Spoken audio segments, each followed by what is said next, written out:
Hello అండి, అందరికీ నమస్తే. Welcome to my channel.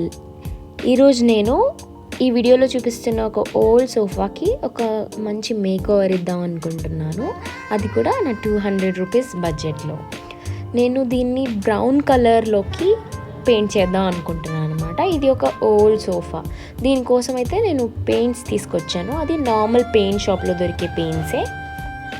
ఈ పెయింట్ అనమాట నేను చూపిస్తున్న పెయింట్. ఇది వచ్చేసి ఒక బాటిల్ 48 రూపీస్ పడింది. నేను 4 బాటిల్స్ యూస్ చేశాను కాబట్టి అండర్ 200 రూపీస్ బడ్జెట్ అని వేశాను. నేను కనిపిస్తున్న బ్రౌన్ కలర్లోకి దీన్ని తీసుకొద్దామని సిమిలర్ కలర్ చూస్ చేసుకున్నాను అనమాట. సో ఫస్ట్గా నేనైతే పెయింట్ని వేరే బాక్స్లోకి వేసుకొని నీట్గా మిక్స్ చేసుకుంటున్నాను.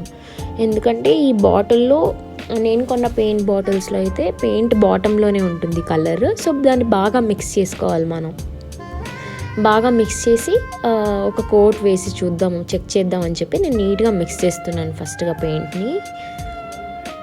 సో మిక్సింగ్ అయితే అయిపోయింది. సో రండి ఒక కోట్ వేసి చూద్దాం. సో అంటే ఆల్రెడీ ఇది బ్రౌన్ కలర్లో ఉండేదాన్ని బేజ్ కలర్లో పెయింట్ చేశారనమాట. యాక్చువల్గా నేను వచ్చేసి ఈ సోఫాని OLXలో అయితే కొన్నాను. ఇది నాకు 800 రూపీస్ పడింది అనమాట. ఎవరో మూవింగ్ అవుట్ సేల్ అని OLXలో పెడితే తీసుకున్నాను. సో అది మా సరౌండింగ్స్ ఏరియా కాబట్టి నాకు ట్రాన్స్పోర్టేషన్ కూడా పడలేదు. సో నేను ఈ సోఫాకి ఓవరాల్ బడ్జెట్ 1000 రూపీస్ అనుకున్నాను అనమాట. సోఫా 800 అయితే పెయింట్స్ వచ్చేసి 200.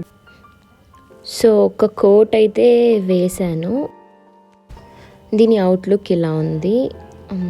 అలానే నేను ఫస్ట్గా పెయింట్ స్టార్ట్ చేసే ముందర న్యూస్ పేపర్ వేసి దానిపైన సోఫాని ప్లేస్ చేశాను.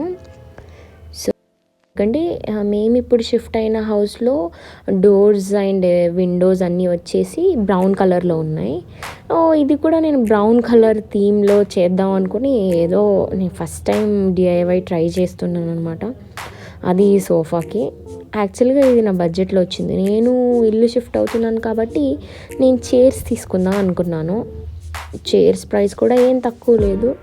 సో వై నాట్ అని చెప్పి OLXలో సర్చ్ చేస్తూ ఉంటే ఎవరో మూవింగ్ అవుట్ సేల్ అని చెప్పి ఇది పెట్టారనమాట. సో వెంటనే ఒకసారి వెళ్ళి చూసి నచ్చిందని తీసుకొని వచ్చేసాను.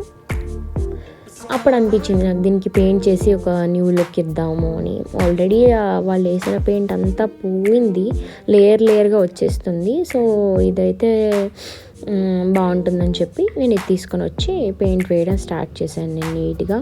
నాకు ఇది కంప్లీట్ చేయడానికి ఒక 1 డే పట్టింది.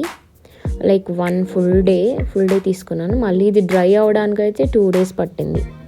ఈ లోపల వేయడం కొంచెం కష్టంగా అనిపించింది. చిన్నవి ఉన్నాయి కాబట్టి నేను బ్రష్ చేంజ్ చేసుకొని చిన్న బ్రష్తో పెయింట్ అయితే చేశాను అనమాట.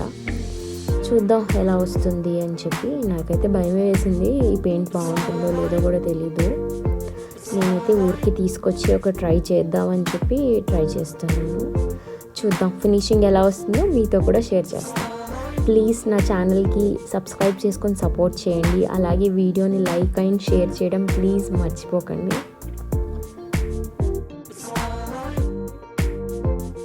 ఇది ఆల్మోస్ట్ ఫినిష్ అయింది. సో నేను మళ్ళీ ఈవినింగ్ బ్యాక్ సైడ్ అంతా చేయడం స్టార్ట్ చేశాను. ఈ ఫ్రంట్ పార్ట్ అంతా అయిపోయింది అనమాట. బ్యాక్ సైడ్ చిన్నగా ఫ్రంట్కి విజిబుల్ ఉందని చేశాను. నేను సీటింగ్ ఏరియాలో అయితే అంత ఫోకస్ చేయలేదు, ఎందుకంటే మనం ఎలాగో కుషన్స్ వేస్తాం కాబట్టి వాటిని అంత అయితే కవర్ చేయలేదు కుషన్స్ ఏరియాలో. ఇది ఫైనల్ అవుట్లుక్ అన్నమాట. నాకైతే బాగా నచ్చింది. ఫినిషింగ్ కూడా బాగానే వచ్చిందనమాట. నేను ఇలా వస్తుందని ఎక్స్పెక్ట్ అయితే చేయలేదు. So I'm so happy. Cushions కూడా ప్లేస్ చేసి చూపిస్తాను, చూడండి ఎలా ఉందో. ఈ కుషన్ బెడ్ కూడా నేనే స్టిచ్ చేశాను అనమాట, నా ఓల్డ్ క్లోత్స్ యూస్ చేసుకొని. ఎందుకంటే బడ్జెట్ లేదు, ఆల్మోస్ట్ 1000 రూపీస్ బడ్జెట్ అనుకున్నాను కాబట్టి నా దగ్గర ఉన్న స్క్రాప్ ఫ్యాబ్రిక్స్ అంతా దీనికి యూస్ చేసుకొని నేనైతే స్టిచ్ చేశాను. మీకు ఇది నచ్చితే ప్లీజ్ లైక్ చేయండి, సబ్స్క్రైబ్ చేయండి, షేర్ చేయండి. Thank you for watching. Bye bye.